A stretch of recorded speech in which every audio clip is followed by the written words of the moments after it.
Streaming music service Spotify is losing record amounts of money.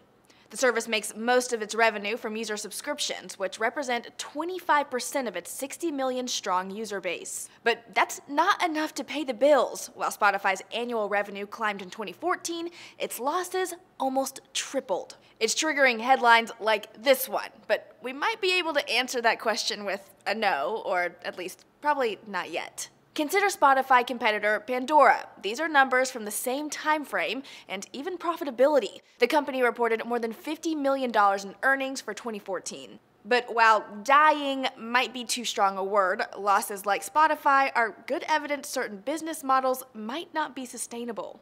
Unsurprisingly, a huge chunk of the money out the door at Spotify goes to licensing. CEO Daniel Ek says the company has shelled out more than $2 billion for music rights since Spotify started up in 2008. And there's no love lost among record companies for the prevalence of free music on Spotify and services like it. Executives told the New York Times the issue is complicating current and future licensing talks. That would align with the way Apple is preparing to do streaming music. The company is widely expected to launch a streaming service of its own at its Worldwide Developers Conference in June.